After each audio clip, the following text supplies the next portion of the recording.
So it seems that the first seasonal event of Diablo 4 has been data mined, and it seems to be a Christmas-themed midwinter event. Now, the first bit of information seems to show new currencies that would be added in with this seasonal event. So first off, we have a Blighted Fragments, which is the common event material found in Fractured Peaks during the Midwinter Blight, recovered from Blight Fiend corpses. Then we have a Lost Heirloom, which is a magic event material, again found in Fractured Peaks during the Midwinter Blight, recovered from Frigid Husks. So this is a higher rarity version of these materials. And then we have the Red Cloaked Trophy, which is the rare event material, again found in Fractured Peaks during the Midwinter Blight, recovered from the bloodied corpse of the Red Cloaked Horror. So this one seems to be from a specific enemy called the Red Cloaked Horror. So probably the boss of this event or a boss from this event. And then we also have a Midwinter Proof, which is another currency, and this currency says use these to purchase Midwinter Rewards from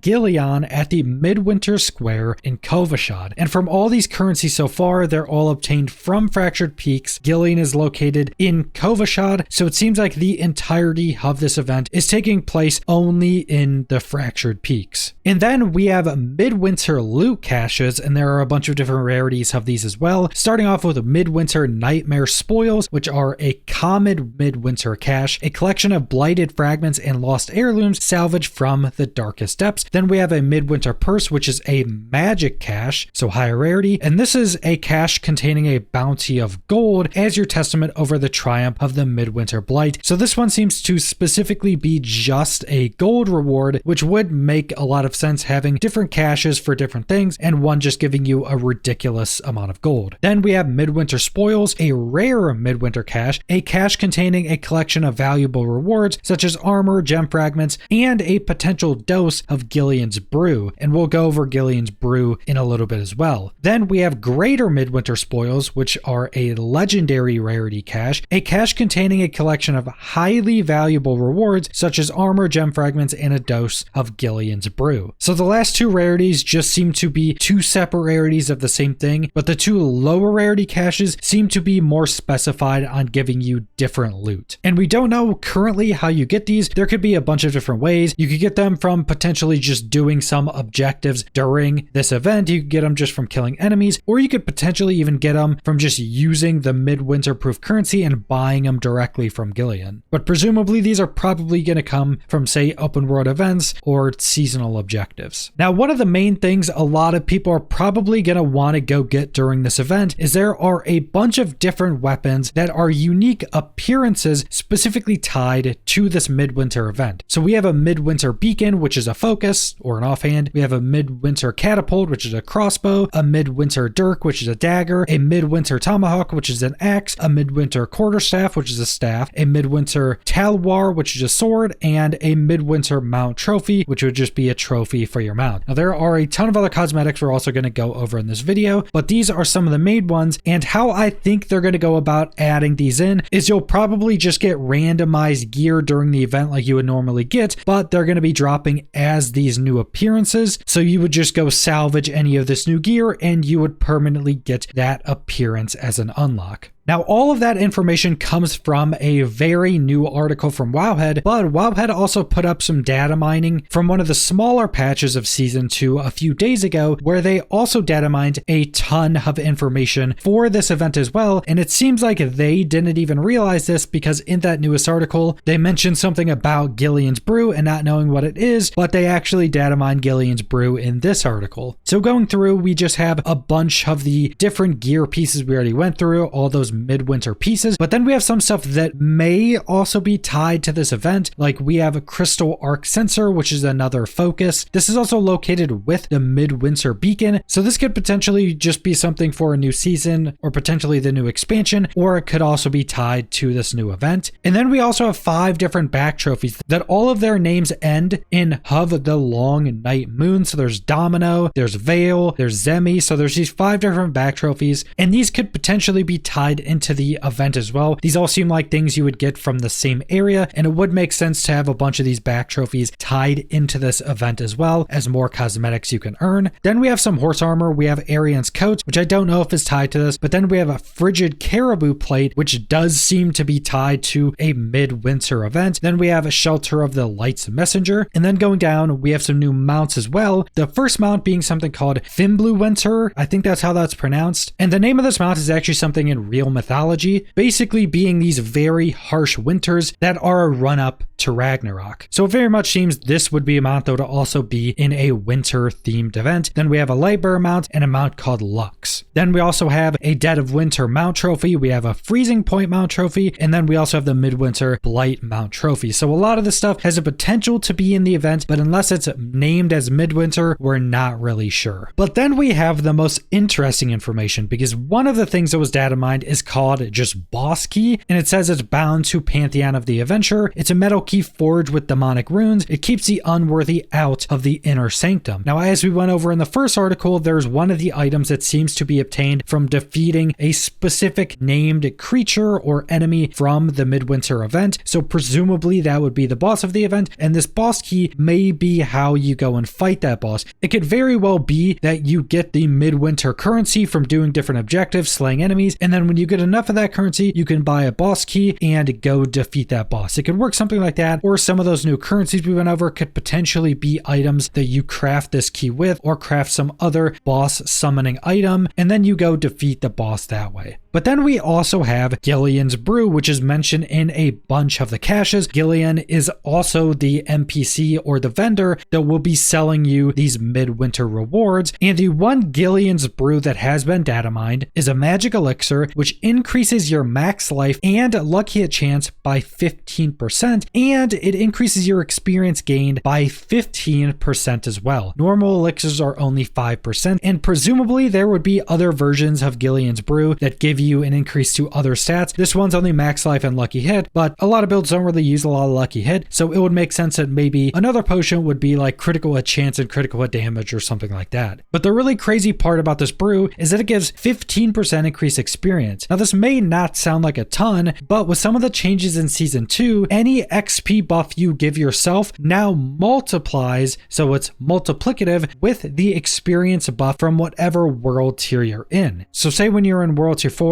and I think that's 200 or 300% increased experience, this 15% will multiply with your world tier experience. This is actually one of the big ways in how leveling is so much faster in season 2. So getting this brew and then also using an incense, you'll have 20% increased experience that's going to multiply with your world tier, which would make leveling much quicker when you can get these brews from the event. And since this is a winter event, it'll probably happen in December, which will still be in season 2, so this will probably be aimed at leveling up alts more. But then there's one other item that also seems to be aimed at leveling up alts, because there is another data mine item, which is Scroll of Fast Growth, which also has a placeholder icon, so it's pretty early, but it's a legendary scroll that says grants a large amount of experience. Now this is pretty exciting and pretty cool for a bunch of different reasons. So first off, getting a legendary scroll, meaning it's not going to be super common, that gives you a massive amount of experience is already really cool. You could save these up, pop all your XP boost. You could even go to like a Legion event and get the campfire XP boost from that, and then pop all these scrolls of experience and just get tons of levels super quickly. But if this is also tied into this Midwinter event, this could be more tied to leveling alt. So you could go get a bunch of these fast growth scrolls on your main, put them in your stash, go pick them up on your alt, and level up alts super quickly. Now, just like some of the other items, this doesn't say it's specifically with the Midwinter event, but it would make a lot of sense if this event or any events for Diablo 4 would have something like this. Something super strong, gives you a ton of experience to allow you to just level up characters much more quickly. That's also something that could bring back a lot of players, because if this event does end up happening in December, this will be towards the end of season 2. Season 3 will be starting later in January, so this event would probably end early January or end of December, meaning you would probably be somewhat close to season 3, meaning a lot of people would have probably already stopped playing season 2 by then because they would just be completed with all the content. So having all these new items in this new event could bring people back and allow them to level up alts much more quickly, giving them another reason to come back and play a new class. But that's pretty much all the data mined information we have for this Midwinter event that seems to be coming to Diablo 4 in December. It would make complete sense for it to come in December, and like mentioned, it would give a bunch of people a reason to come back to at least check out the event. Now, it does kind of suck that an event like this would come at the end of a season. Unless there's just some substantial content coming with this event, a lot of people may come back to check it out. They'll maybe play for like a day or two and then stop playing because it may not be like a crazy big event, which would make sense as just an event during a season. But the reason it sucks is because an event like this giving you more rewards, giving you maybe some quicker leveling would be really cool to have early on in a season. I think that could be really cool for a new season. You have this new seasonal event that maybe just changes up how you would normally level up through a new season, but presumably because it's a midwinter event, it'll probably be in December. But that's pretty much all I want to go over, so thanks for watching.